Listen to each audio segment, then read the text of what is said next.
Good morning, everyone. Am I audible? Yeah. Good morning, everyone, and welcome to this 3-day international conference being organized by Nirmala College, Ranchi. I'm Dr. Srirupa Roy, your host and moderator for the session. Just a few basic announcements for all our participants before we start the event.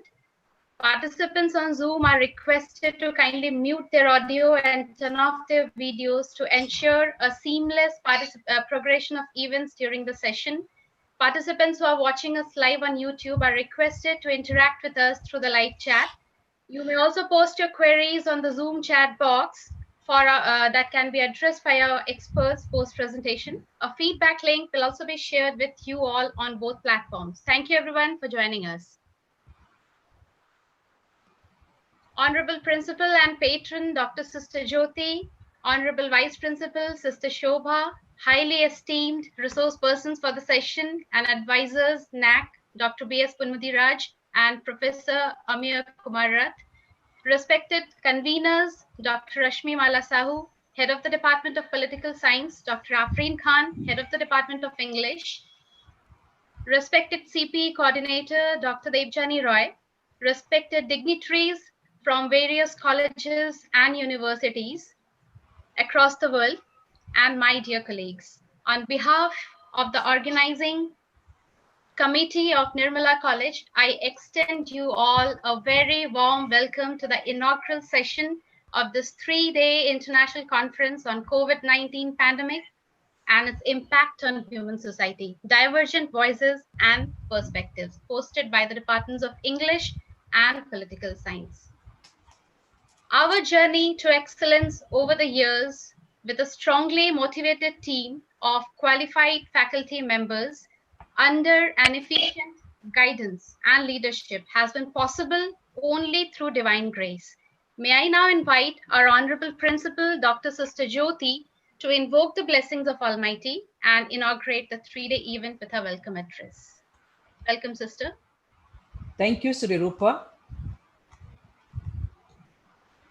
Our honored guests and esteemed resource persons of the first session of the 3-day online international conference, Dr. B.S. Ponmudiraj, Advisor NAAC, Professor Amiya Kumar Rath, Advisor NAAC, respected Vice Principal Sister Shobha, CPE NAAC Coordinator Dr. Debjani Roy, conveners Dr. Rashmi Mala Sahu and Dr. Afreen Khan and her entire team, host and the moderator of today's conference, Dr. Srirupa Roy, distinguished guests, faculty members, and my dear participants across the globe. Wish you all a very warm and blessed good morning. Let us thank the Almighty for giving us this grace-filled day with numerous blessings and pause for a while. God of universe, we place before you the entire suffering human community due to coronavirus, COVID-19, and subsequent lockdowns. May they feel the power of you, experience healing through the care of doctors, nurses, and health workers. Take away the fear, anxiety, and feeling of isolation from people receiving treatment or under quarantine. Give them a sense of purpose in pursuing health and protecting others from exposure to this disease. Protect their families and friends and bring peace to all mankind. Amen.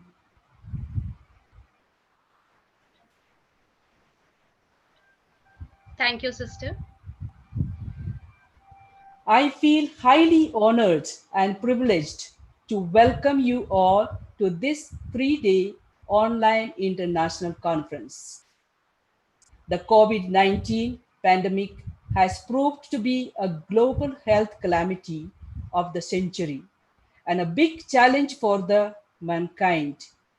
It has severely disrupted the lives of people across the globe, hindering the overall development and growth of human society.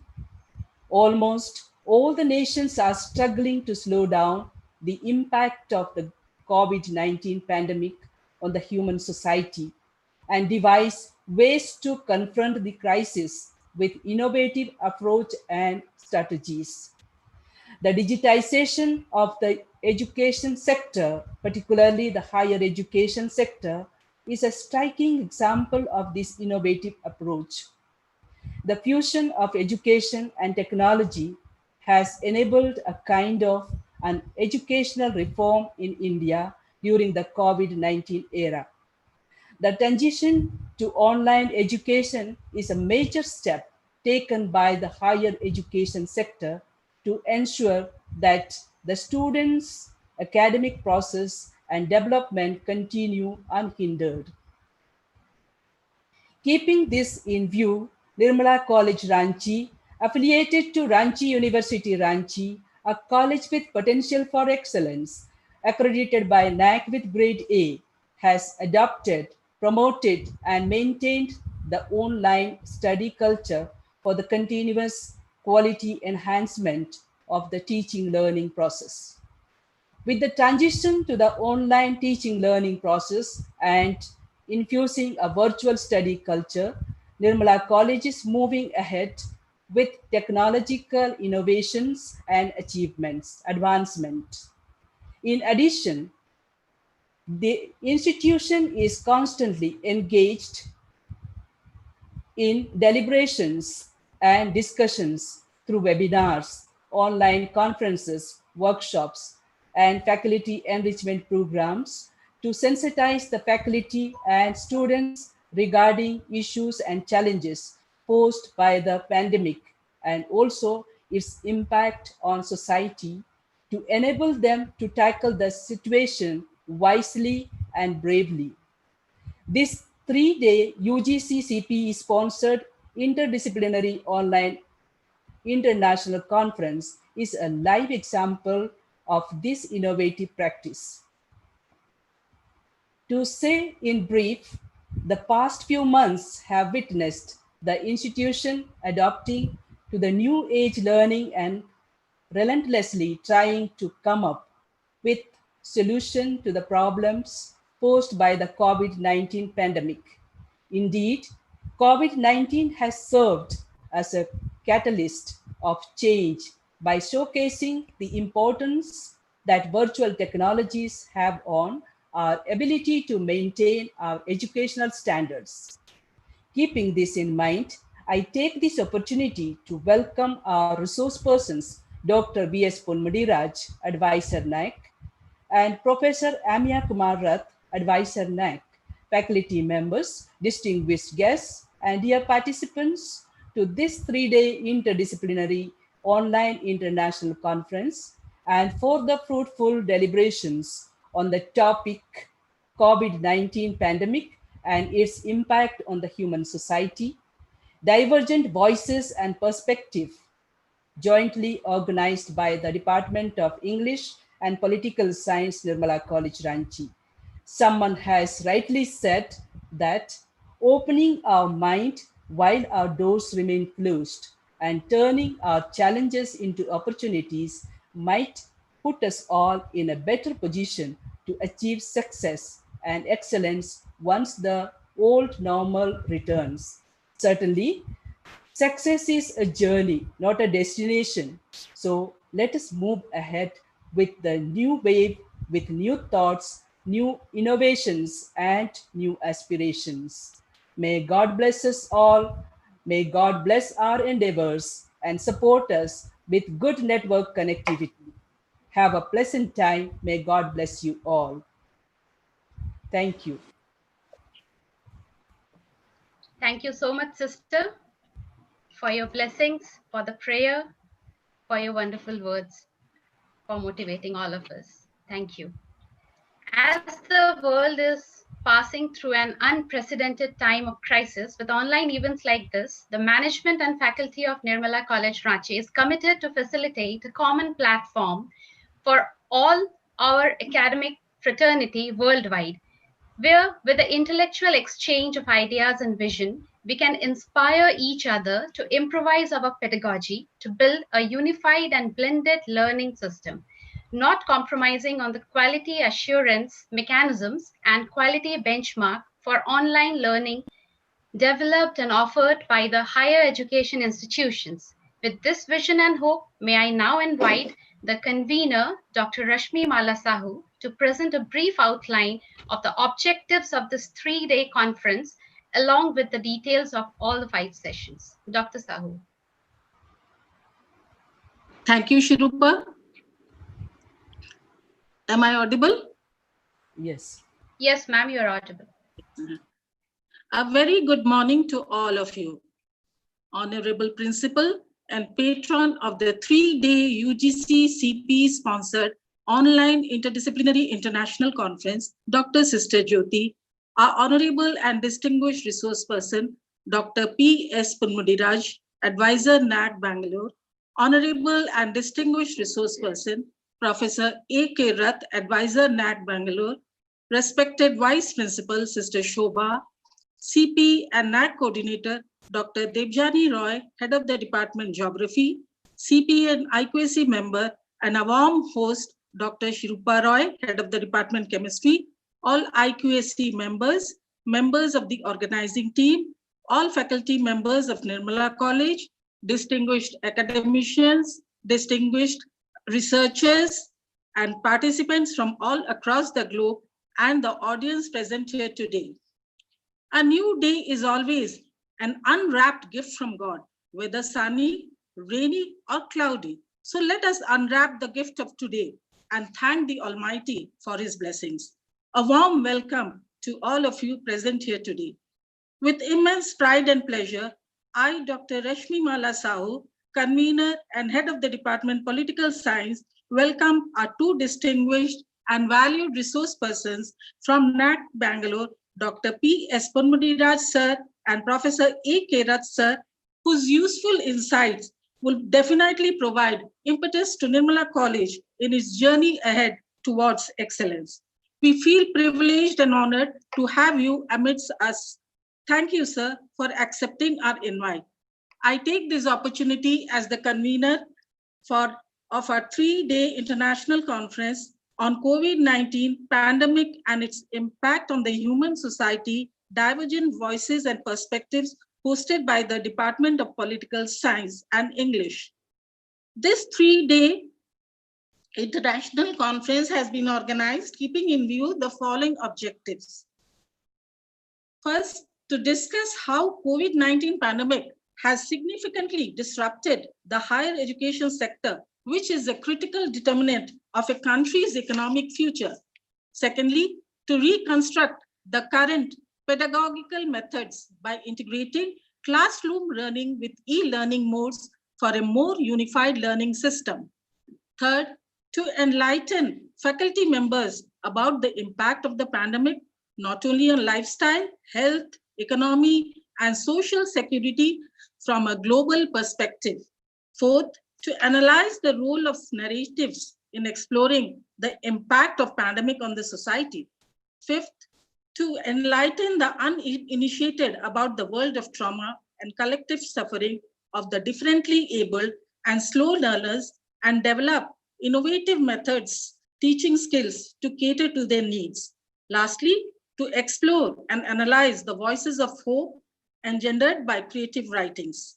Today, for the first session, we have 2 eminent and renowned speakers, Dr. P.S. Ponmudiraj sir and Professor A.K. Rath sir, advisors from NAAC, who would be speaking on the sub-theme COVID-19 and its impact on higher education.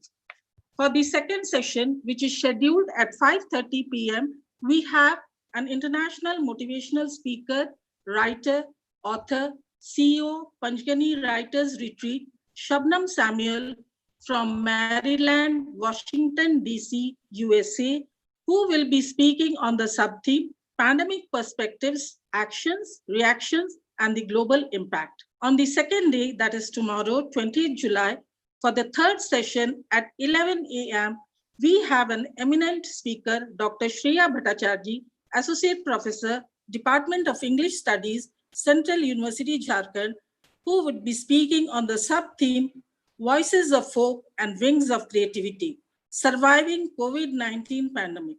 For the fourth session on 20th July at 3 p.m., we have an eminent speaker from High Court of Odisha and a renowned social activist, Mrs. Prinalini Padi, who would be speaking on the sub-theme, COVID-19 and the differently abled voices of the voiceless. For the fifth and final session on 21st July at 11 a.m., we have an eminent speaker, Dr. Rahul Chaturvedi, Assistant Professor, Department of English, Banaras Hindu University, who would be speaking on the sub-theme, Literature Matters, Pandemic Perspectives, and the Narrative Configuration.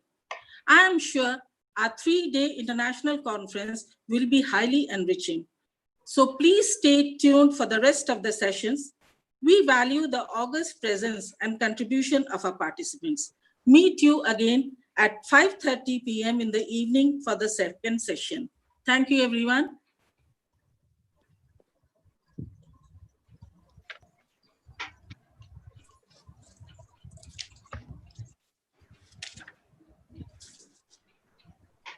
Thank you, Dr. Sahu, for presenting the details of our journey ahead for the coming 3 days.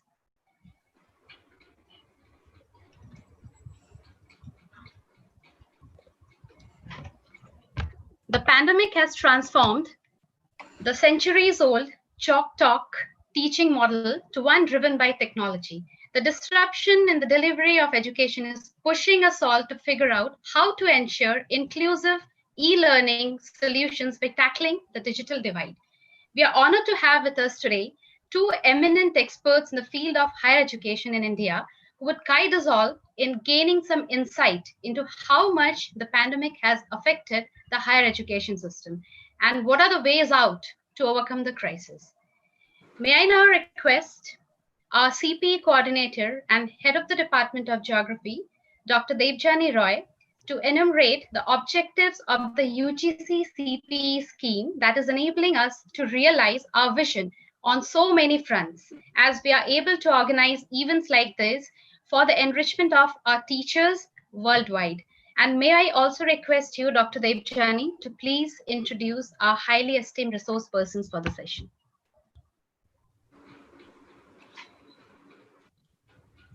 Thank you, Shrirupa. I hope I am audible. Yes, you are. Honorable Principal, respected resource persons for this session of the 3-day international webinar, Vice Principal, the conveners of the webinar, organizing committee, all the participants present, and my dear colleagues. It gives me immense pleasure to say a few words about the UGC CPE scheme, the main funding agency of the webinar. The UGC introduced the scheme during the 10th plan, which was continued till the 12th plan. A college selected under CPE scheme is provided substantial funds to improve and strengthen its infrastructure that would help it in attaining further higher academic standards. Nirmala College was granted the CPE status in 2016. Excellence, needless to say, is achieved in stages through a process of continuous improvement in content and quality of the pursuit. In an attempt to preserve and protect this label of excellence, the college has continuously strived to achieve greater heights. In the last few years, the college has organized several skill development programs for the students and faculty enrichment program for the teachers. The present webinar too is an attempt to bring the academia together on a virtual platform and promote a discussion on the socio-economic needs of the nation as per Objective 3.5 of the CPE guidelines. I, Dr. Debjani Roy, the CPE coordinator of the college, on behalf of the principal, management, staff extend my deepest sense of gratitude to the UGC CPE for funding this webinar. I also extend my warmest greeting to our esteemed resource persons for the first session, Dr. P.S. Ponmudiraj and Dr. Amiya Kumar Rath from NAAC office, Bangalore. A short introduction about our esteemed resource persons. Dr. B.S. Ponmudiraj is currently advisor academic with the National Assessment and Accreditation Council, India. Prior to joining NAAC, he had been a faculty in statistics in Loyola College, Chennai, as well as Christ College, Bangalore. He has 28 years of teaching and educational administrative experience. Dr. Ponmudiraj has a number of publications in national and international journals to his credit. He has published reports on higher education in specific areas and has till date visited more than 50 colleges and universities in India. As an international expert too, he was the chairman of Accreditation Committee for American International University, Bangladesh, and in as many as 3 colleges of Nepal, a trainer for quality assurance and peer review in Hanoi, Vietnam, and a coordinator for many international delegations on behalf of NAAC. A well-acclaimed trainer of assessors of quality assurance and quality literacy, Dr. B.S. Ponmudiraj is a vibrant speaker. It is our good fortune that we in Nirmala College have had the privilege to hear him on more than one occasions. The college, management and staff are grateful to you, sir, for your continual support and guidance. Our next speaker today is Dr. Amiya Kumar Rath, who is an educationist, an author, and a researcher. He obtained his BE degree in computer and thereafter MBA, MTech, and finally PhD in computer science from Utkal University for work in the field of embedded system. Professor Rath served in various positions in different premier institutes, both as an academician as an administrator. He is a professor with the Department of Computer Science and Engineering, Veer Surendra Sai University of Technology, Burla, and is presently working as an advisor in NAAC on deputation. Professor Rath has received a number of awards in various national and international agencies. He has published as many as 7 books and more than 200 papers in various international and national journals. His research works include embedded system, ad hoc network, sensor network, power minimization, bi-clustering, etc. On behalf of Nirmala College, I extend a warm welcome to you, sir. May I now request our esteemed resource person to please chair the session. Thank you.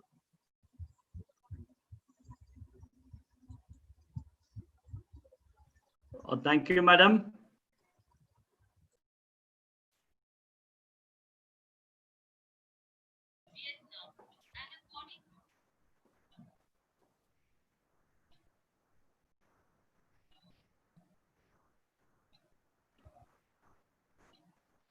Am I audible? Yes, sir, you're audible. Thank you. And the screen is clear? Yes, perfect. Thank you very much. Let me start like this. We started a little bit as a teacher, not as a time management person. Little 11, 1, 11, 2, and we are 11:26. And we are supposed to close at 12:15. Thank you for this wonderful time a little before us. Now, this is the international conference on COVID-19 pandemic and its impact on the human society. Divergent views and perspectives. Wonderfully organized by the college with potential for excellence of the University Grants Commission, Nirmala College, Ranchi, Jharkhand. A 3 days program from morning till evening. And I was wondering the title when we were invited, myself and Professor Amiya Kumar Rath, because it is more, I was looking at the introductory part of how it was introduced about the topics more of literature, political science, people from the judiciary and other, kind of people from across the country as well as across outside the country were inviting. But where do we fit in, we were thinking. When the principal, Dr. Jyoti, invited us, we're trying to see where higher education can be fit in. So this is one point I thought I'll just start with. And today's topic was given on COVID-19 pandemic and its impact on higher education. Very important. My good friend and renowned person, Professor Amiya Kumar Rath, a computer science and engineer, will talk about this. And I will try to little bit take some question answers and try to talk on research. He will touch upon the a kind of teaching pedagogy during the pandemic, how it affects the introduction. The MC talked about the pandemic and as well as the blended learning. So he will be trying to touch upon those things. So I would like to thank the organizers, Dr. Jyoti, the principal, the patron of the college, Nirmala College, Ranchi, and Shobha Peck, the vice principal of the Nirmala College, Dr. Rashmi Mala Sahu, convener of the Nirmala College program, and Afrinul Khan, convener, and Dr. Debajit Roy, coordinator, and Dr. Srirupa Roy, the CPE member. Let me just take 2-3 minutes only and give it to my good friend. I do not know, it's a very interesting article. I want you all, the organizers, if you all, as well as the participants, your participants, international and national community, if you could read this article, which has come on 25th June 2020. It is about the personal reminiscence by Professor C.N.R. Rao. It is just 6 pages, amazing article, amazing article. Yesterday, late night, I was reading it, and 70 years in scientific research. How he talks about research, how he talks about Professor Satish Dhawan, all international, a kind of people, top scientists in the world, from physical chemistry to all, interdisciplinary in nature. And he talks about one thing, the one line which I wanted to take from that article, about how UGC has helped regarding his lab. Only one sentence in a 6 page he has used about. I was very impressed with that, because being a 12 CCC of the UGC Act 1956, NAAC was established to cater about quality in higher education to the country, to talk about quality, to ensure quality to the institutions, universities and colleges. And there is a mention by the Compia as well as the MCs and the convener about the UGC's role on CPE and the CPE's college with potential for excellence and their the focus area. So I would like to touch only these things. Are very important. I wish how that I will be more talking about research in my concluding 2, 3 or 5, 10 minutes or so. So I wanted to just start the session like this. Very important is during the pandemic. I was only wondering, people talk about literature, political science, reaching the unreached, and people talk about the different areas. People talk about the voiceless. The topic is also about the voiceless people, about the migrant workers, about how to help the needy and the poor in order to reach out to the pandemic, and where this higher education and quality and NAAC fits in. This is basically my Professor Amiya will talk about. Over to Professor Amiya.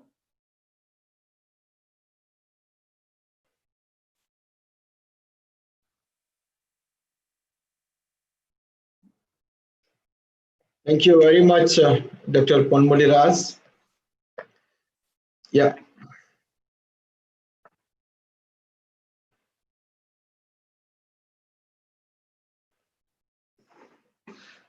So the topic is nicely chosen, like COVID-19 pandemic and its impact on the human society, divergent voices and perspectives.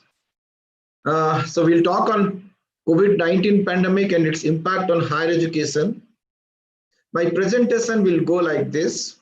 Little bit I'll talk about COVID-19 pandemic and its impact, legacy of higher or overall education in Bharat in ancient times, impact of invasions on education system and efforts for its revival after independence, then future of higher education scenario after COVID-19.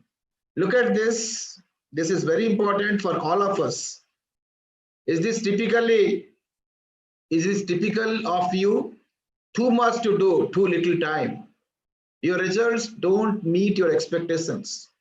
Don't feel in control of your life. Stretching seems to be the order of the day. Everyone is demanding more from you. Faculty members, principal is demanding more from the faculty members. Faculty members are demanding more from the students. When you don't feel excited, succeeding in one area of life but failing in others. Feel consumed by crisis. Passion is overtaken by deadlines. So I start my presentation like this. Is this typical of you? If you look at this slide, just take a pause. If you had unlimited time and resources, suppose you have unlimited time and resources, what would you want and do?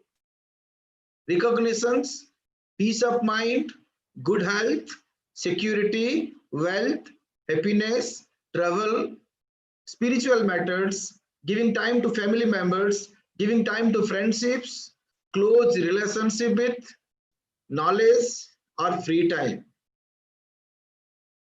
COVID-19 emerging pandemic, evolving situations, impact of human society. It is impact on economy. If you look at it, impact on the information technology, impact on tourism sectors, impact on human psychology, impact on education sector as well. So thinking is progress. Non-thinking is stagnation of the individual, organizations, and the country. Thinking leads to action. Knowledge without action is useless and irrelevant. Knowledge with action converts diversity into prosperity. Our Dr. APJ Abdul Kalam used to say, the best brains of the nation may be found on the last benches of the classroom. In the 21st century, if you look at the information technology, if you look at the information technology or information age, you say, there are computer age, and information age is an era marked by rapid adoption of new technologies. Information age is fueled by knowledge economy and that values problem solving as well as critical thinking. You might see this P21, P21 network. P21 network is partnership for 21st century learning. You have life and career skills, learning and innovation skills, core subjects and 21st century themes, information, media and technology skills. In this circle, you will find standards and assessments, curriculum and instructions, professional development, as well as learning environments. You might have seen this 2-3 days back. So smart glasses has been designed by Geo Smart Glass. This Geo Glass will use mixed reality for video conference and remote communication with people, which will help all the higher education institutions to conduct programs using 2-dimensional as well as 3-dimensional. Smart glass will be able to run as many as 25 applications supported by spatial and directional audio and its speakers. Driven by augmented reality and virtual reality, all those facilities you find it in this smart glass which has been designed recently. Similarly, you might have seen smart watch. Digital technologies is very important in this 21st century, in this pandemic time. It is digital technology has changed the way we learn, we work, and we socialize. You could see that the social network is also very important in this period. How we engage and how we interact with each other and how we make use of these digital tools and communication channels. We need to use these digital tools. We need to communicate by using these digital tools. These are all important. So what is more important? More important is if you talk about data is available, what is data processing and what is data analysis? Data processing is we will see how the data so that it will be easier to view. But analysis is creating insight and new information on which actions can be taken. If you look at the traditional educations like pre-technology education context, the teacher is always be the sender or the source of information. But the educational material is the information or message. If you want to transfer, one is a sender, another is a receiver, and the other one is the information that is to be transferred, the packet that is to be transferred, the message that is to be transferred. Sender is your faculty members, receiver is the student. What is the medium of communication? Medium of communication is talk and talk methods and projectors. That is the days where people used to follow in our traditional teaching methods, where the problem is the students' concentration, they will lose the concentration after 15 to 20 minutes. If you look at that in this digital world, research says after 15 to 20 minutes, the students will lose their concentration in the class. The history goes like this. Earlier, teacher was only source of information and students just act as a mere listeners. But why it is less effective? Because students are maintaining silence. Faculty is giving instructions, please maintain silence, and students are maintaining silence, so it is less effective. Yeah.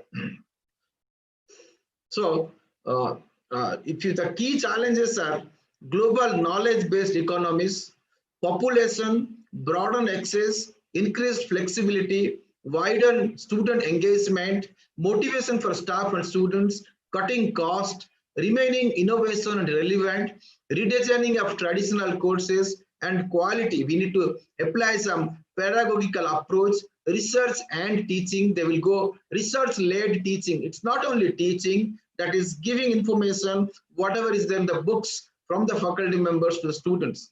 But a faculty member has to spend time to find out what is the research articles in those areas. So research-led teaching is important, and the assessment-based learning is important. Then we have a global knowledge-based economy. But the current trends are, if you look at this, the current trends are different expectations, motivations, skills, and learning models. Growing demands, corporate educational providers. Lifelong learning is important. Role of universities and socially and economically, what universities can do during the time of globalizations, qualification frameworks, how to frame the curriculum so that it will meet to the needs of global world. What is the nature of the universities and different expectations, motivations, skills, and learning models. Yeah. Next is teachers are the architects of our nation who are preparing the students, learners for the world of their future. So we teach a subject not to produce little living librarian on that subject, but rather to get a student to think for himself, to consider matters, to take part in the process of knowledge getting. Knowing is a process, not a product. Jerome Brunner towards theory of instructions. Next, we must also help students to connect new ideas. Whatever the knowledge they have, connect new ideas with latest technology is important. What is the medium of instructions? Medium of instructions, or what is the mode of instructions? Whether it is online learning or it's offline learning, the important is connect new ideas to what they already know. Construct their own new knowledge. Apply the new knowledge in ways that are different from the situations in which it was learned. So there is a shift from teaching to learning, intentions to results, and isolation to collaborations. There is no question of isolate learning, individualistic learning. There should be a collaborative learning. Learning methods of teaching may be learning by doing, learning through experience, learning through observations, learning through aiding and guiding methods. So due to that, there are a lot of technologies, innovative techniques are available to make the students not only remember or understand, they will retain the concept for a long time and apply whatever they have learned. They can apply it in real life. There are 5 aspects of teaching styles. What type of information is emphasized, whether it is concrete or it is abstract, whether it is facts, data, observable phenomena, or it is principles, concepts, theories, mathematical models. What is the mode of presentation you are stressing upon? whether it is a visual presentation or it's a verbal presentations, whether you are showing pictures, diagrams, demonstrations, or only speaking or verbal presentation, spoken words or written words. How is the presentation organized? Whether it's deductive or inductive. That means deductive is start with the fundamentals, then proceeds to the applications. If it is inductive, start with the applications, then proceeds with the fundamentals. What is the mode of student participation? Whether you want students should participate actively or students should be a mere listener or it's a passive learning. What is the type of perspective which provided on the information presented, whether it is sequential, step-by-step progression or global, that is content and relevance are provided. If you look at the legacy of higher education scenario, in the ancient universities, you can see we had Taxila, we have Nalanda, we have Somapura. There are 8 ancient universities of Bharat: Taxila, Nalanda, Bikramshila, Pushpagiri, Odantapuri, Jagdala, Somapura, and Valvi. The idea of giving this information is what was our ancient days. All people should know the ancient days of education. We had Bikramshila, we have Odantapuri, we have Jagdala, and we have Pushpagiri. The next is Nalanda is, it is in 5th century AD, that is Bihar in India. It was basically for the Buddhist studies, trained students in fine arts, medicines, mathematics, astronomy, politics, and the art of war. There are almost 10,000 students from different countries like Sri Lanka, Korea, Japan, China, Tibet, Indonesia, Persia, and Turkey. From almost all the part of world, people had come, students have come and joined this particular course. There are around 200 professors. Recently, 2014, a modern Nalanda universities was launched in the place called Rajgir. Pushpagiri is again established in the 3rd century AD, that is in Lalitgiri in the district of Cuttack in Odisha. Similarly, if you look at Taxila, Taxila is actually this is for the Hindu and Buddhist center of learning. Similarly, Taxila is famous because best known because of its association with Chanakya. Then again, Bikramshila was one of the 2 most important centers of learning in India. These are all basically for the Buddhist studies. Okay, we lost true wealth of knowledge due to many invasions on Bharat.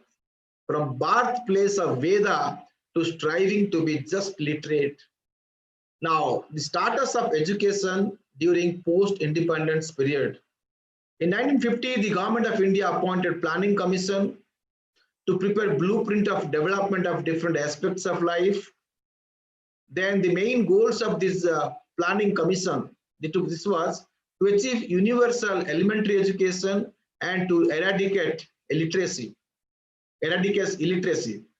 Status of education during post-independence period to establish vocational and skill development programs, upgrade standards and modernize all stages of education with special emphasis on science, morality, and relationship between school and work, to provide facilities for high quality education in every district of country.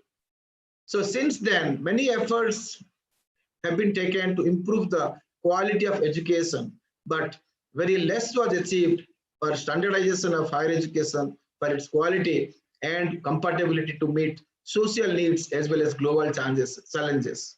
Then the NAAC was established, recommendations of NP 86 and the program of action 92. Then the NAAC was established in the year 94 as an independent national accreditation body with a vision of NAAC is to make quality the defining element of higher education in India through a combination of self and external evaluation, self-evaluation and external evaluation, promotion and sustenance initiatives. If you look at the NAAC mission, arrange for periodic assessment and accreditation of higher education institutions, promotion of quality of teaching, learning and research, encourage self-evaluation, accountability, autonomy and innovations, to undertake quality related research studies, consultancy and training program, collaborate with other stakeholders of higher education for quality evaluation, promotion, and sustenance. Our core values include contributing to national development, fostering global competencies among students, inculcating value system among students, promoting the use of technology, and quest for excellence. These are the different criteria we have: curricular aspects, teaching, learning, and evaluations, research, innovations, and extension, infrastructure, and learning resources, student support and progression, governance, leadership and management, institutional values, and best practices. COVID-19 pandemic has significantly disrupted the higher education sector, which is critical determinant of a country's economic future. Closure of educational activities, teaching, learning, and assessment methodologies also affected. The short-term impact is continuity of learning of young learners, far-reaching economic and societal consequences. All examinations, including entrance examinations, got postponed. Impact of COVID-19 will have on the higher education system in India. World will not be the same after this crisis. We talk about online learning, we talk about blended learning, we talk about virtual learning, but world will not the same after this crisis. We will not be the same after this crisis. Higher education system will not the same after this crisis. The major challenges are the need to reduce social contact in educational organizations, the impact on learning opportunities. Now, new expectations on higher education in terms of links on the communities, in terms of teaching, in terms of international strategies and mobility, and in terms of value system. These are the new expectations on higher education. Online learning, education delivery system blend of offered in person, that is the way we used to do it before COVID, and what part will be offered online. From this COVID-19, we should learn that what is the best way of teaching to the students, involving to the students, conducting group activities, conducting teaching pedagogy, all those things, how to do it in online. That is very important. Students are there in the remote places, but how they interact with each other, how they communicate with each other, how they solve a group problem, that is all important as far as online learning is concerned. Online medium of teaching and education is important. We should concentrate more on online medium of teaching and educations. Universities to choose remote or virtual classes, shift from traditional education to online education. There are digital course contents are available. Lot of course contents are available. The faculty members has to download those course contents, prepare their own course, teach to the students, give those online courses to the students, then conduct some doubt clearing classes, which will be beneficial for the students. If you talk about outcome-based educations, what is important is we should understand what is important for the students. If we know what is important for the students, whether it is online learning or it is face-to-face learning, we should understand what is important for the students. Then we need to organize the curriculum, organize the delivery mechanism, teaching learning process, whether it is online or offline. Then the assessment mechanisms, whether you are assessing the students online or assessing the students offline. But the three important is, first of all, you should understand what is the need of the students. Then prepare your curriculum, then prepare the delivery mechanisms, then prepare the assessment. If you do these three, then only you will find the learning happens. So we talked about outcome-based education, then we should prepare outcome-based curriculum, then outcome-based learning and teaching, then outcome-based assessment.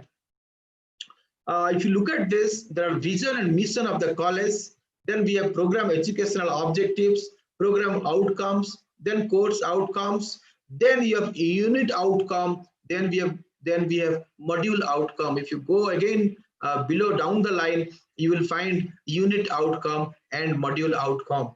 So program is suppose BSc Computer Science is a program, B Commerce is a program, B Arts is a program. Because we need to know that what is necessary for the students when they complete a program. Suppose a student will complete BSc Computer Science. What is necessary for the students? They are called as your graduate attributes. That means when they complete a program, what are the attributes they should possess, right? So the program educational objective is the attainment of graduate after 3 to 5 years after completing their program. After completing 3 to 5 years, what is the attainment that we will find out in program educational objectives. But program outcome is basically okay, before they graduate, what is the knowledge, skills, attitudes, and behaviors they should possess? That is called as program outcomes. If you see, as I mentioned here, program outcome is expected to know and able to perform or attain by the time of graduations. What? By the time of graduations, the skills, the knowledge, and the behaviors and the attitudes. Okay, yeah. Teachers need to develop a repertoire, series of teaching strategies owning to differences in students' needs and learning styles. That means what I wanted to focus is whether it's online learning, whether it's a virtual learning, whether it's a blended learning, how to take a students from one level of understanding to another level of understanding is important. How to take a students from low order thinking to high order thinking is important. If you talk about Bloom's taxonomy, will the coronavirus pandemic result in new solution for education and innovations? What is expectation from a teacher in teaching learning? So how can we enhance the thinking levels of our learners? When I was talking about Benjamin Bloom, education should focus on mastery of subjects and the promotion of higher forms of thinking, rather than a utilitarian approach to simplify transferring facts. So remembering, understanding, applying, analyzing, evaluating, and creating. How to take a students from low order thinking to higher order thinking is important. We should make a strategies when we talk about online learning. When the students are at distant places, muting their videos, we do not know whether they are listening to the lectures or they are not listening to the lectures. How to take a students from one level of understanding to another level of understanding is most important. How to give small problem to the students. We will tell the students to participate, to give a presentations. What is the kind of strategy we will make so that the online learning will be effective. In the learning of online learning, there should be more interactions. Giving input is one part, more interactions. Group activities, even though they are available virtually, group activities can be conducted. Together, the students can solve a problem, 5 or 10 students, and they can present before a committee, that kind of learning. But the idea is how to take a students from low order thinking to higher order thinking is most important. So as I was mentioning, this remembering, understanding, applying, analyzing, creating, and evaluations. Look at this. These are the verbs. See, I will talk about what is a course outcome, what is a program outcome, what is important for the students. I have given a simple example here. What is remembering? State Ohm's law. Ohm's law is a law in electrical engineering of engineering branch. But don't worry about it. It is not necessary to know what is Ohm's law. My point is, what is remembering? Remembering is state Ohm's law. Without understanding, students can write what is Ohm's law. But if you give a simple examples, what is I equals to V by R? I equals to current, V equal to voltage, R equal to resistance. How to, without understanding, students cannot explain what is I equals to V by R. Apply Ohm's law for solving a given problem. Without remembering, without understanding, they cannot apply it. Then analyze, give a simple problem to the students, try to find out what is the current flow in 6 ohm resistors that I have mentioned here. Don't worry about this. Another example I have given, that's not a problem. So what is important is when learning is not only writing examinations, getting marks for the students, learning is the thinking level of our learners has to improve. The students should think. See, when the students is spending 3 years with you, see, 3 years means input. When they have come with a certain skills, certain intelligences, when they come out after 3 years, the intelligence and skills, knowledge, competencies of the students has to improve. Skills, knowledge, competencies, attitudes, behavior of the student has to improve when they pass out. Whenever we are preparing course outcomes, accordingly, we should prepare every course. When a teacher is teaching a subject, every course should have a course outcomes.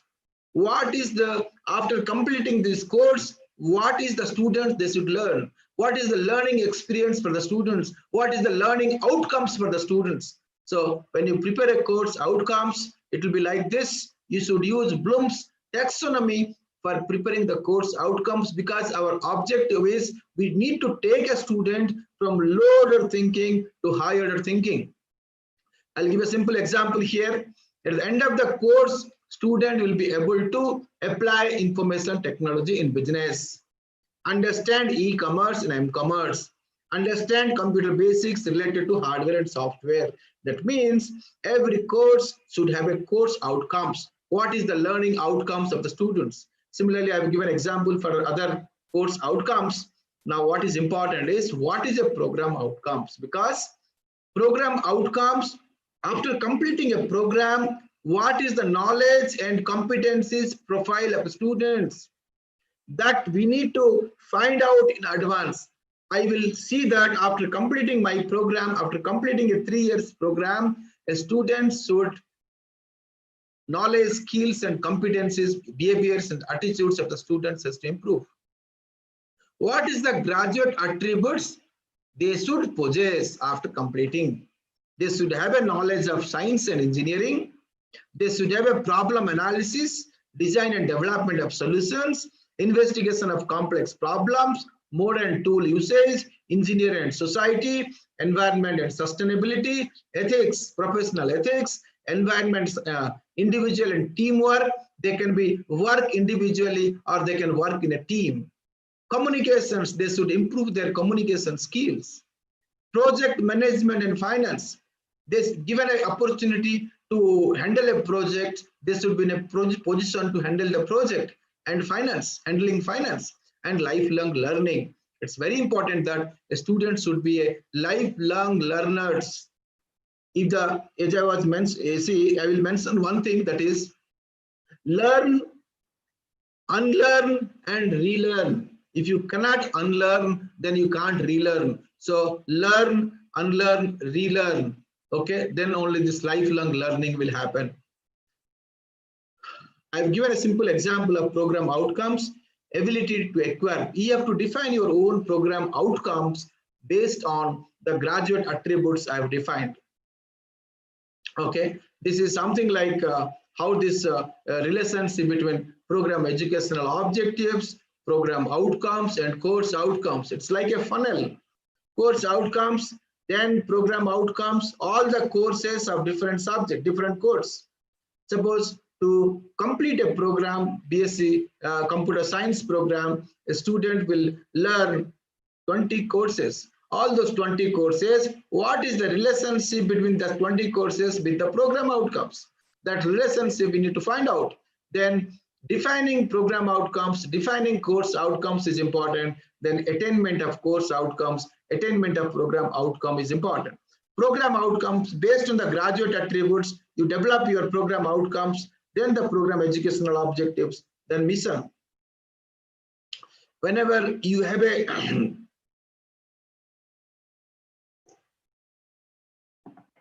course, plan the course in advance, then curriculum, CO, course outcomes and CO, PO mapping.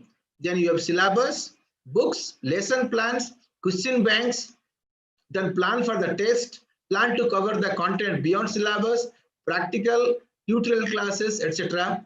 Then the delivery mechanism. What is the delivery mechanism I should have? Whether I should have different teaching methodologies I should practice in the classroom. What are the co-curricular activities we should have? What is the project I'm giving to the students? Whether there is an industry-institute interactions. What are the add-on courses we should provide to the students? What is the mechanism we should adopt for weak students? Delivery for weak and bright students. Then finally, the assessment, that is course outcomes, program outcomes, etc. I'll skip some of the slides. So this linking of course outcomes and program outcomes are very important. There are different courses and program outcomes. What is the correlation level? Whether they are slightly correlated, we put 0. 1, we put 1 there. Moderate correlations, medium we put 2, and substantial we put 3.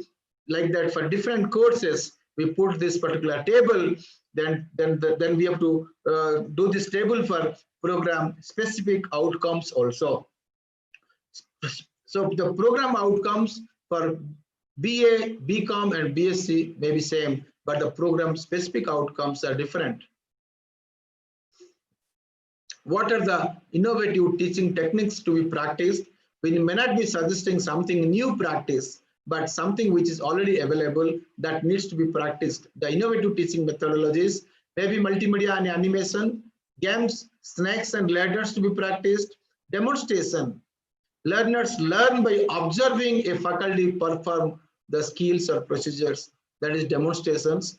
Then seminars, some seminar topics can be given to the students, and what is the content of these seminars, what they need to explain, that also should be given to the students. And students' role is gather the information, prepare and present, participate and draw conclusions.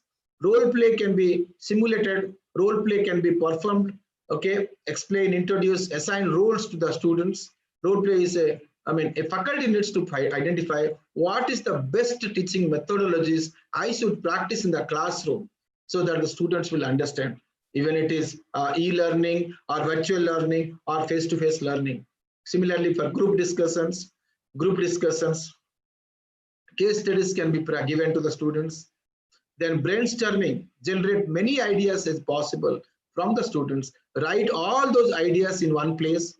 All those ideas can be written in one place. Then faculty has to explain what are those ideas and what is to be accepted and what is not to be accepted and why it is not to be accepted. Even if in virtual learning platform also, brainstorming can be conducted by asking the questions, posing the questions to the students. Similarly, other techniques like quiz, word puzzles, and use of ICT can be applied. Education is not learning of facts, but the training of mind. Having fun is the best way to learn. How to bring innovation in teaching. In role play, strength is it will increase the interpersonal skills of the students, communication skills of the students, conflict resolution, developing insights, group decision making. If you talk about field trips strength is students go out from classroom and experience something new.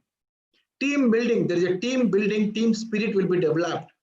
Teachers get to go into more detail while at the locations. Students will get a practical knowledge from the field trips. Learning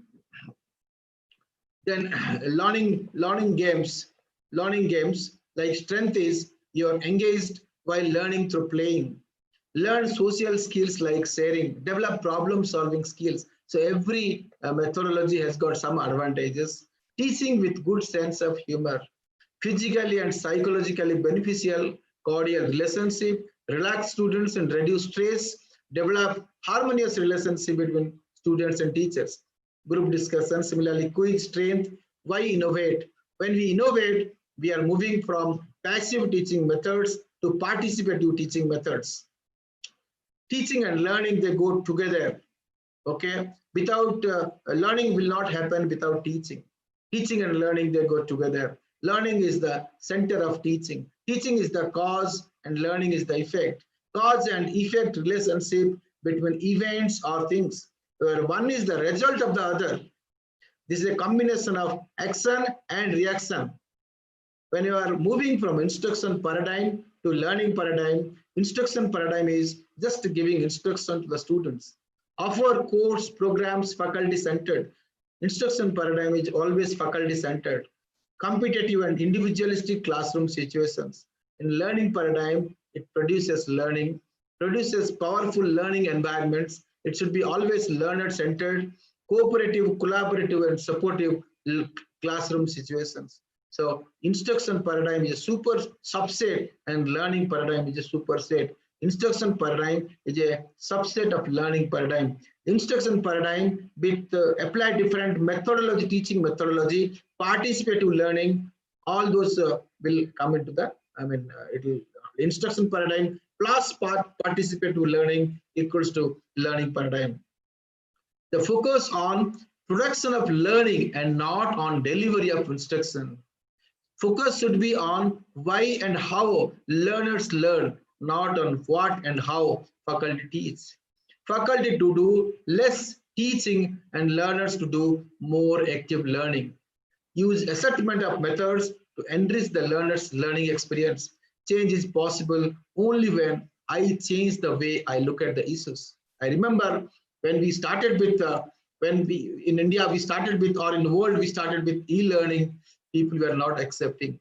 Some of the people, we were not accepting this change. They were thinking that face-to-face is only the way of giving information from the resource person to the students or the learners.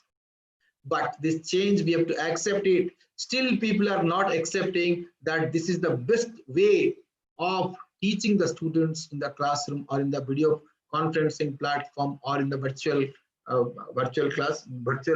space where we should teach.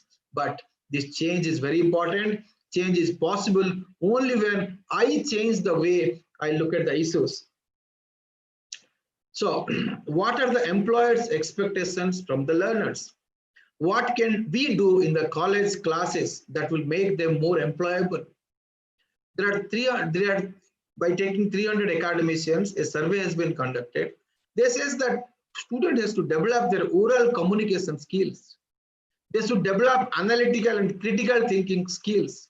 They should build teamwork culture for a better problem solving, promote a positive attitudes, develop mastery of the subject matters, provide and acquaint learners to real-life employment situations in classroom, inculcate strong sense of integrity and individual accountability. All those skills students should possess. So there is a Harvard research on retentions. Whenever the faculty wanted to speak in the classroom, 100% speaker wanted to say. 80% was approximately said by the faculty members. 60% was approximately heard by the students. 40% was approximately remembered after 3 hours. 15% was approximately remembered after 3 days, and 0 to 5% approximately was remembered after 3 months when there is a examinations. So we need to move from passive teaching methodology to participative teaching methodology by conducting some kind of group discussions, practice, and students will be encouraged to teach their fellow students. So the challenge in academics is always completion of the syllabus, meeting the academic deadlines. But the need of the hour is that today's need is act as a catalyst to enhance critical thinking skills of the students and creative thinking skills of the students.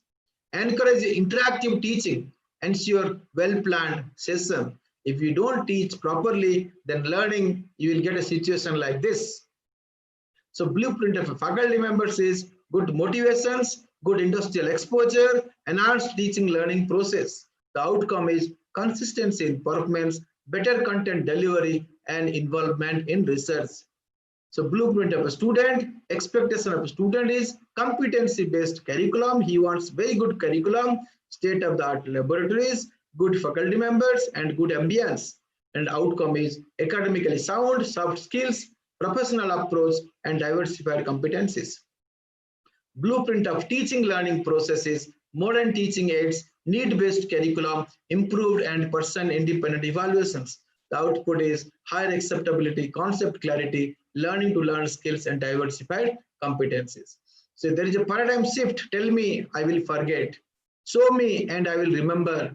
Involve me, and I will understand. We need to involve students, whether it is e-learning, virtual learning, whatever learning, we need to involve the students. Whatever the way we feel, we need to involve the students so that the student will understand. What teacher is more important than what he teaches. What is the expectations from engineering? If you look at the multiple intelligences, every student possesses some kind of intelligence. Some of the students are very good in linguistic intelligence, they are word smart. Some of them are logical and mathematical intelligence, they are number smart. Some of them are spatial intelligence, they are picture smart. Some of them are bodily kinesthetic intelligence, they are body smart. Some of them are musical intelligence, they are music smart. Some of them are interpersonal intelligence, they are people smart. Some of them are intrapersonal intelligence, they are self-smart. Some of them are naturalistic intelligence, they are nature smart. Some of them are existential intelligence. We need to understand what is the intelligence profile of a student, and we need to use the prominent intelligence the student has. We need to understand what is the prominent intelligence in a student, what is the least intelligence in the students. Apply the prominent intelligence to improve the least intelligence. The implication is the faculty members have to structure the teaching classroom activities which will suit the profile of his learners. So what is the intelligence profile they have, and what I should do in the classroom, so that how I will structure my classroom so that my intelligence profile of my student will improve. Similarly, the second one which is important is opportunities to learners to demonstrate the learning through methods that match their personal intelligence profile. And the third most important is strengthen the areas that appear at the lower end of the intelligence profile.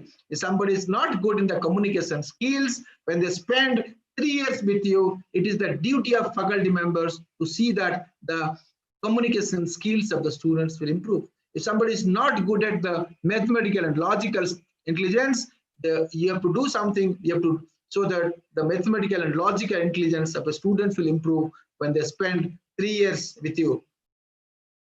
Okay, next is the key teaching techniques. You engage in real life situations, problem solvings, variety of methodologies you can practice like role play, assignments, field work, hands-on experiments, etc. Group discussions. Go for active learning, ensure that active learning takes place. Students teaching. Students can teach to their fellow colleagues for better understanding. Review prior information. Students, teachers, peer review. Then evaluation. Evaluation of student learning. Evaluation of classroom teaching. Feedback. Giving critical feedback in order to improve teachers' self-reflections. All those key teaching techniques are very important for the educational institutions. More interactive, more participatory, more engagement, more involving the students is very important. The good teacher quality should be enthusiasm, eagerness, and preparedness, punctuality, support, and show concerns for students, consistency, politeness, firmness, and control, provides personal help. Can I take 2-3 minutes? Yes, sir. Go on, sir. Yeah. So do not criticize students and lose their face. Be humble, fair, uses variety of learning activities, has a sense of humor, allow funniness and jokes. Don't teach from sitting or leaning positions. Good interpersonal relationship with the students. Employ an effective delivery methods. Keep accurate records of work completed. Record keeping. When we talk about academic audit, in academic audit we look for the record keeping, the test results and students' grades. Yeah, the faculty role should be, faculty can be a guide, can be a counselor, researcher, strategy planner, coordinator, friend, mentor, role model, problem solver, facilitator, planner, assessor, leader, negotiator, experimenter, trendsetter, ideas person, and monitor. All those roles a faculty has to play. Everything in your life is a reflection of choice you have made. If you want a different result, make a different choice. So always see, there are reactive and proactive. It's very important slide. Reactive is, I will be happy when I have a full establishment. I will be happy when this corona would have not there. I would have explained classroom teaching. If only I had a boss, if only I had a good principal, I would have performed better. If I had respect from the students, I could do better. If I could just have management days. So this is a reactive. Look at this proactive. Try to be proactive. I can be a better role model. I can be more organized, resourceful. I can be more loving, understanding. I will be more diligent. I can seek out personal and be able to understand. Try to be proactive, not reactive.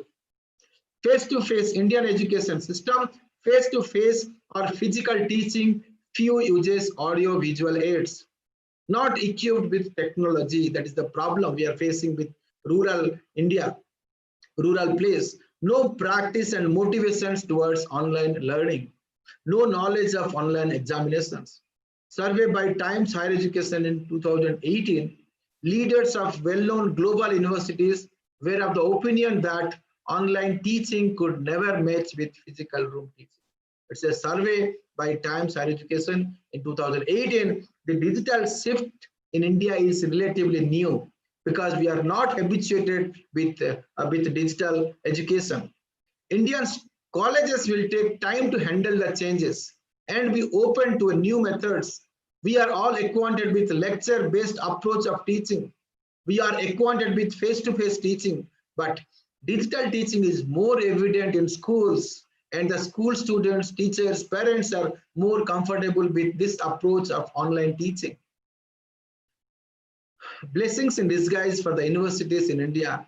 Teachers have taken up online teaching with great interest. Now we could see that last 4 months, every faculty members are taking online courses. Every universities you find, they are conducting online classes to students.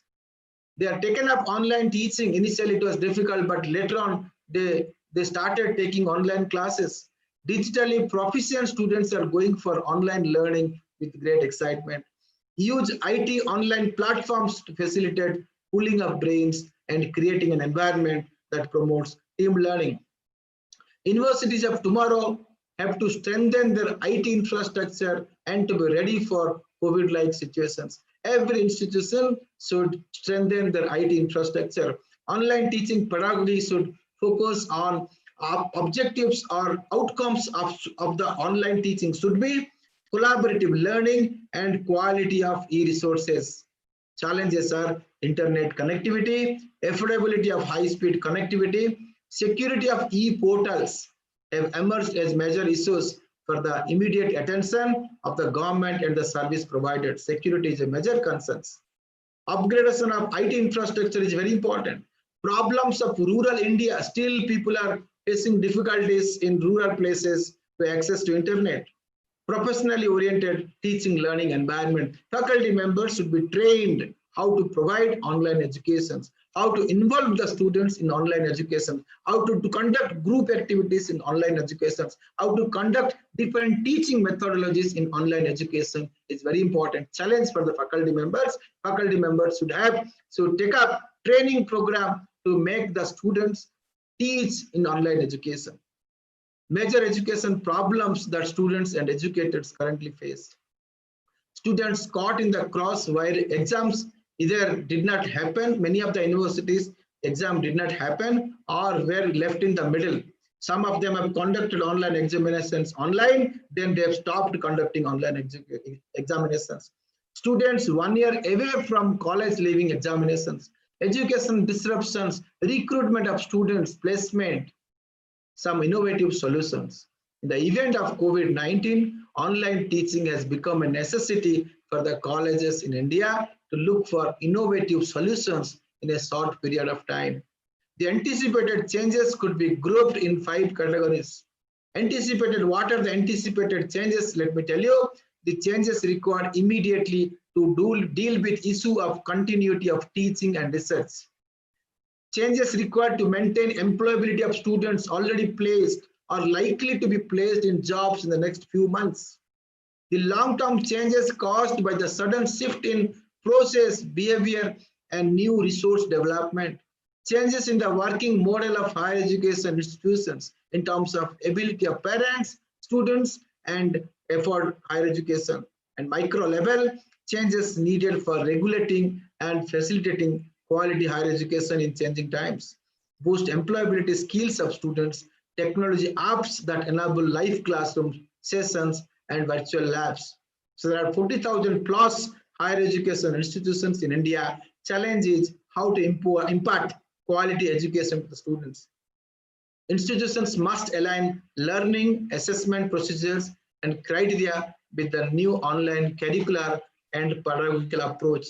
As institutions must establish, increase, or strengthen academic and psychological supports for today's students, develop information sharing systems with partners, reinforce healthy hygienic practices, intensify cleaning and disinfection efforts, monitor and plan for absenteeism, assess group gatherings and events, consider postponing non-critical gatherings and events, require sick students, staffs and faculty to stay home, establish procedures for students, staffs and faculty who are sick, and ensure the health clinics prepare for COVID-19.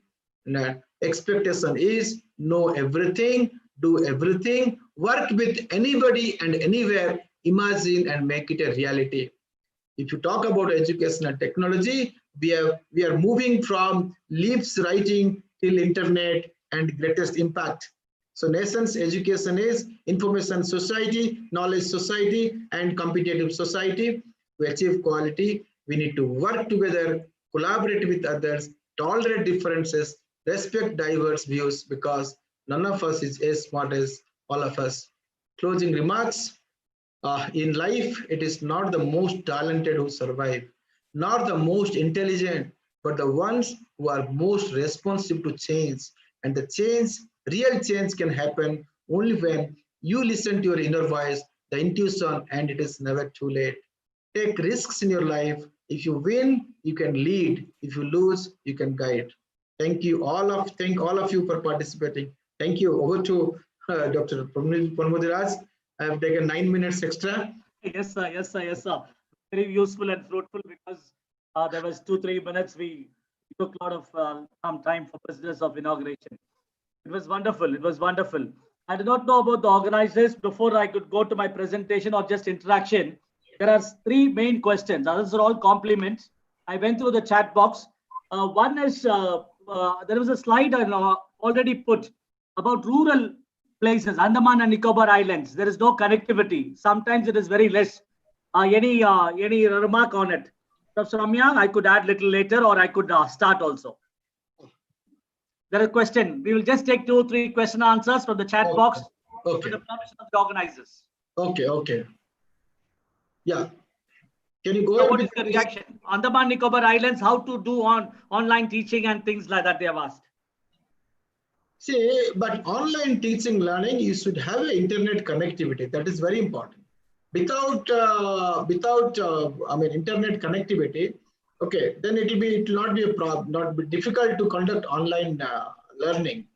See, otherwise what happens is in rural India, in rural places, what we suggest is take the videography. Every teacher has to do some kind of recording of his lectures, and recording, send the recording in the respective places where there is a problem in internet connectivity. See, actually, the advantages is, at least in the years to come, so there will be maybe 40% online learning, 60% face-to-face. The distance education, the way they are conducting, so 60% people has to come after COVID, they have to come to college, but maybe these slides, all those video materials, all those lecture notes, all those has to be given to the students, and students has to take proactive steps to read those materials. Now what happens in face-to-face learning, every student has to come to class without preparations. They don't prepare at all. They are coming to the class just trying to learn. But years to come, in the future, what happens is students would learn, students would read from video materials, students would read from the video materials provided by the faculty members, come to the class for doubt clearance. That also will happen. Face-to-face maybe will be 60-40 or 50-50 will be there face-to-face as well as online. But without Suddenly something flashed my mind. I just sorry for the intervention because we are rushing through time. With the permission of Sahu, Roy, and our conveners and coordinators, hope they will because we are supposed to close at 12:15. We are 12:26. Is it okay? We will take some 5 minutes. Yes, sir. It is absolutely fine. Thank it is you, absolutely fine. We can go ahead. Just to add little value to Professor Amiya Kumar Rath, the Andhra Pradesh Open University in India was Dr. now later renamed and rechristened as Dr. B.R. Ambedkar Open University. And we have the national, one of the largest universities in the world, I can say, but as far as numbers are concerned, students are concerned, Indira Gandhi National Open University. So when you all remember this, you all remember with the past when senior people, middle-level people, associate professors, they started with radio classes. Now we talked about, the question was about Andaman Nicobar Islands. Now I just add little, just to supplement to Professor Amiya. We can have a small clipping. Forget about the connectivity. All mobile phones, whomever has it, students, whomever has, we understand the technology, but 24 hours, it is not 24 hours, it is not connected. I do remember at least 1 hour, half an hour, or 2 hours, or 8 hours, or 10 hours, or some hours it is connected. So we can say offline. We started with radio classes, we started with Gyan Doordarshan, then some TV channels. Now we are into completely online and ICT related. People talk about 4G and above. So you can start with small clipping of classes and put it in a small, crystallized manner. People taking about upload and download options, little speed and connectivity, small clippings. People who are interested can be always have it in a group activity. Keeping the conditions of COVID can always learn. But that's a real challenge. We are not trying to answer every question or trying to, we are trying to think along with you, not to just give an answer because you have raised a question. That is one question. There's do practical classes of sciences. How do you go about in evaluation and teaching through online during COVID? Amiya could add, or I could start. You start. Okay, there is 2-3 questions. I'll read it because I have something on my presentation regarding that. Okay, one more is about regarding the mandates of teaching learning as prescribed by UGC. That is one more question I was being asked. Now, how do you do that? How do you calculate that academic year and the teaching trimester and semester? That is also one slide I have. So let me have a quick presentation, if you all permit. Just only 2-3 points. I have nothing much, but you're able to see this, I suppose. Yes, sir. The volume is clear. I'll just only 2-3-4 minutes and take it up. See, with this related to the topic, see the diversity. The last one but slide of Professor Amiya talks about tolerance, diversity, agreeing to disagreeing, of variant views. That's a beautiful slide. See the pluralism and diversity. We have state universities in India. Ranchi University is a state university. We have an affiliating university. All state universities are affiliating universities. Am I right? People all understand what is an affiliating university. University has affiliated colleges. What I said, all state universities are affiliating university. And I repeat, all central universities are unitary universities. They don't have affiliated colleges. Okay, I repeat, all state universities are affiliating university. Central universities are unitary university. I made 2 big statements, but that need not be necessarily true. Delhi University, Northeastern universities. We have central universities affiliating in nature. We have state university, unitary in nature also, without affiliated colleges, without constituent colleges, without any colleges. We have unitary universities. It can be central, it can be state.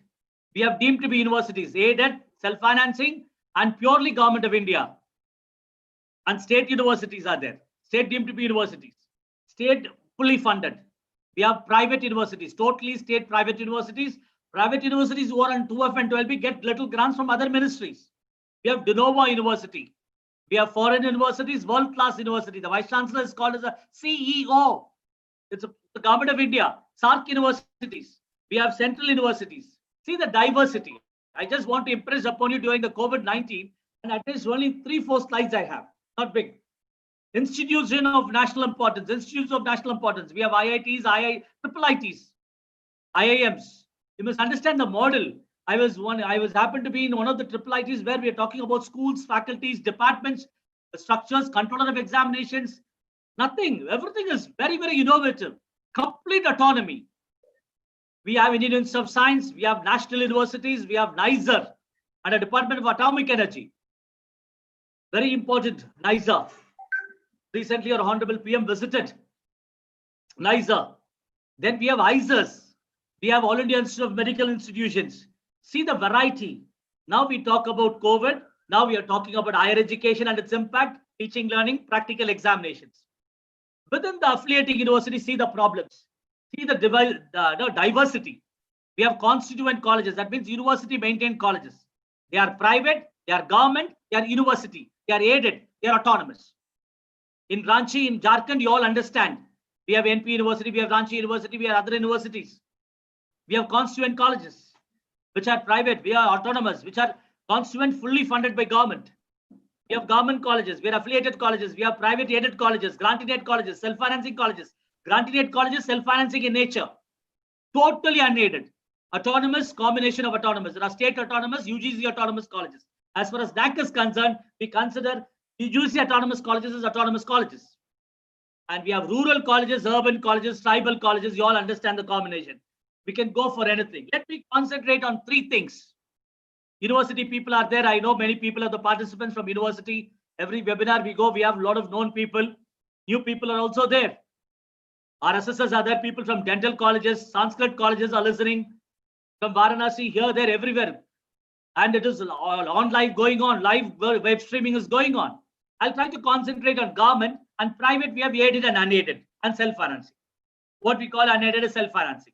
Now, since my friend talked about teaching, I would like to talk about only one word of teaching and talk about more of research. Now, please go through the website of MHRD, www.education.nic.in, www.mhrd.gov.in. Very important is one Pragyatya.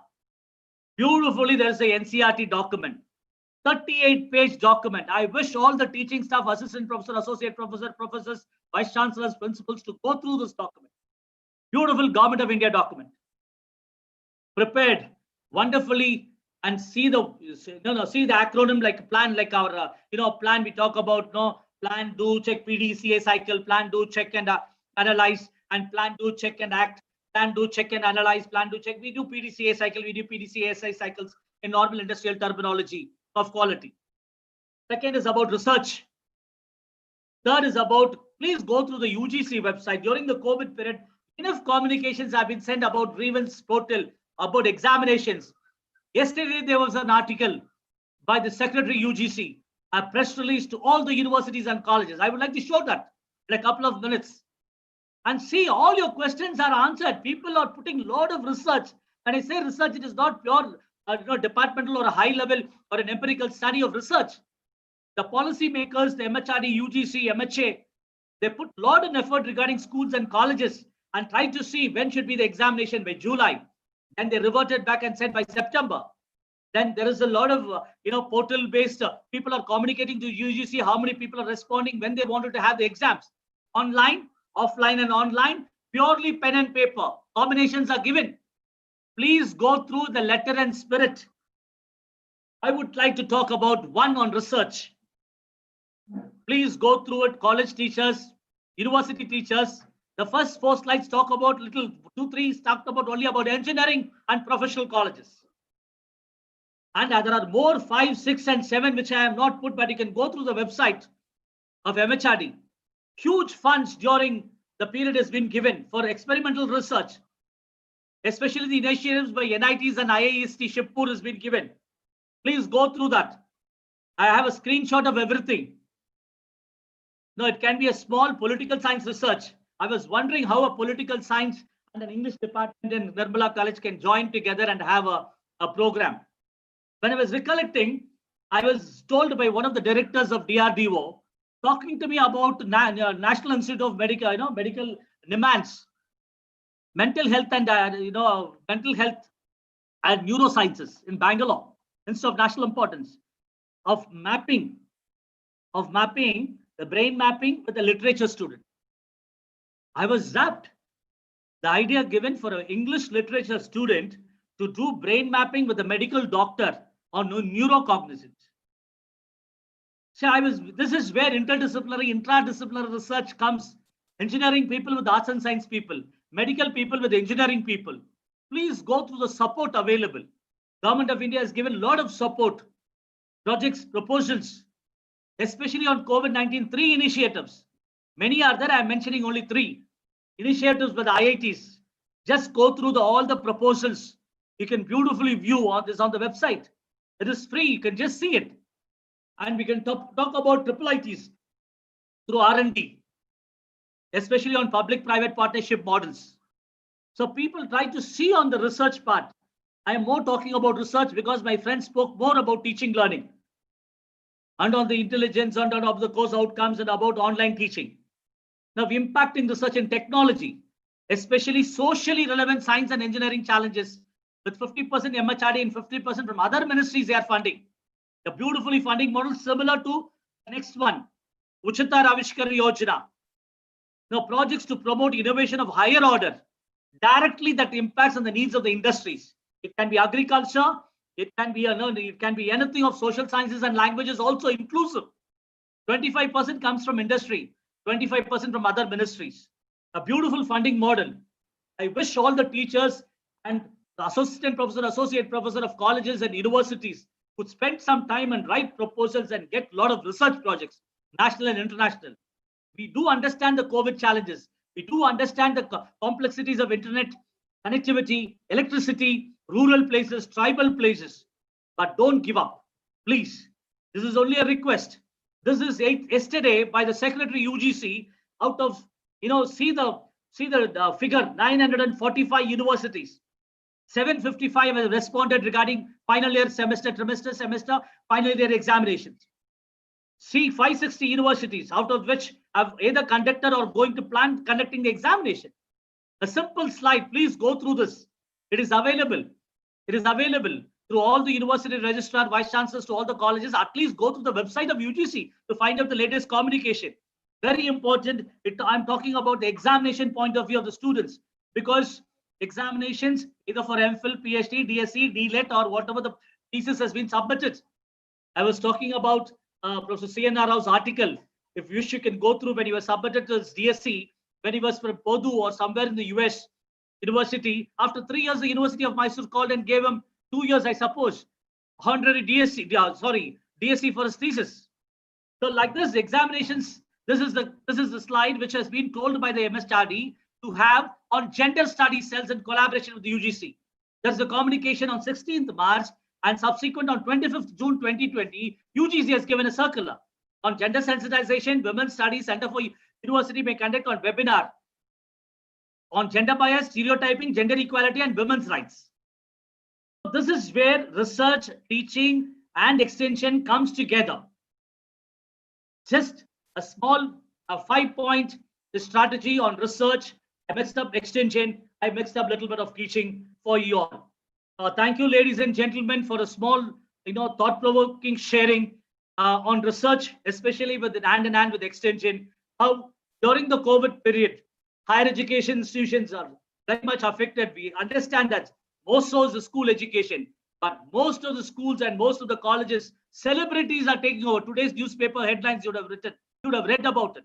Celebrities, public, private people, even philanthropists, people join together in panchayats are taking over government schools. Similarly, this will happen for colleges and universities as well.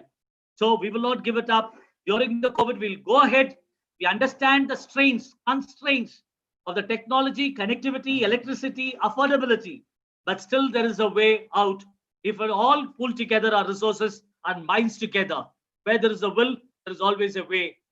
And we will try to we pray God that this pandemic will go out of the face of earth. Thank you, ladies and gentlemen. Thank you to Professor S.C. Sharma, Director NAAC, for permitting Professor Amiya Kumar Rath and Dr. B.S. Ponmudiraj. Over to Dr. Jyoti, Principal.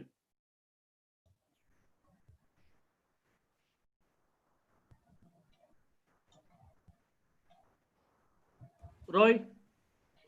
Thank you, Dr. Ponmudiraj, for guiding us through the government policies and practices in the field of higher education. We would surely go through the initiatives that you had mentioned in your presentation and get ahead with the proposals.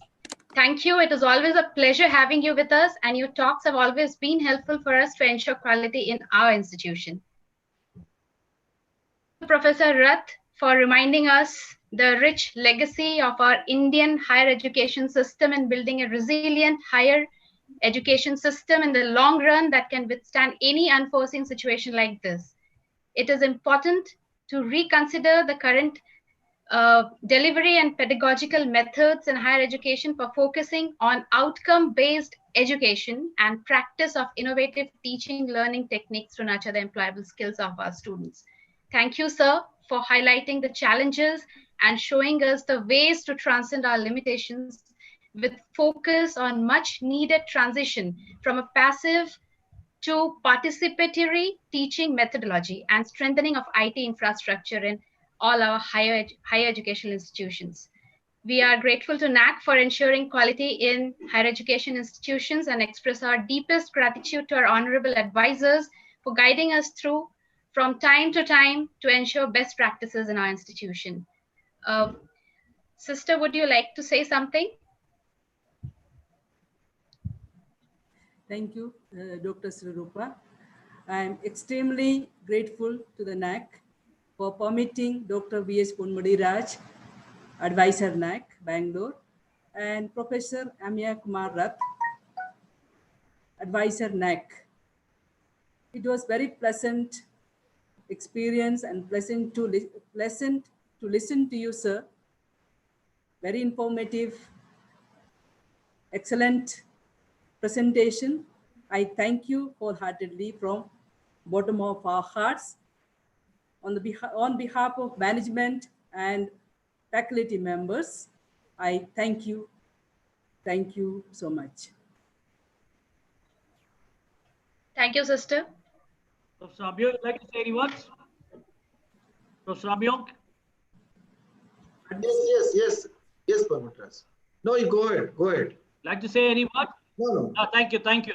On behalf of Professor Amiya, and thank you, dear participants, for live streaming to Twitter, Facebook, as well as to other social media, and people who are on the board of Zoom also. Thank you, participants and organizers, for inviting us. Thank you so much, Questions sir. we have answered. Yes. I don't find any Q&As other than the 3-4 questions which we are trying to address. Yes, thank you, sir. Most of the questions have already addressed. Most If of the they are not questions have addressed, already. ask them to send it through email. Sure, sir. Thank you. We would convey that to our participants, and most of the queries you have already addressed in your presentation. So thank you so much once again. The inception of this 3-day conference lies to the credit of our 2 conveners. I thank you both for organizing this event for the benefit of all.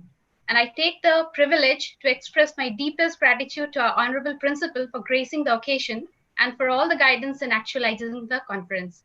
Sincere thanks to our Vice Principal, Sister Shobha, for being a constant support throughout our endeavors.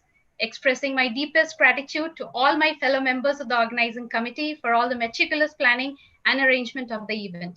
Sincere thanks to all my colleagues for your support and resonating our true spirit of one heart, one mind. Expressing my heartfelt gratitude to our highly esteemed dignitaries from various colleges and universities for being a part of this event. Thank you, one and all. And special thanks to our experts for this session, Dr. V.S. Ponmudiraj and Professor Amiya Kumar for being there with us and for guiding us throughout. We meet here again at 5:30 p.m. IST for the second session on pandemic perspectives, actions, reactions, and global impact with our speaker from US, Ms. Shabnam Samuel. With the permission of the chair, may we conclude the session, sister? Yes, thank you. Thank you. Thank you. Thank all. you, everyone. Thank you, everyone, for joining us. Yeah. The feedback form links have already been shared for the participants to fill up and submit. Kindly do the needful. Thank you for joining us. Thank you. Thank you, Dipanji Roy. Can we leave? Ashmila, Yeah. can we leave? Yes, sir. Thank you.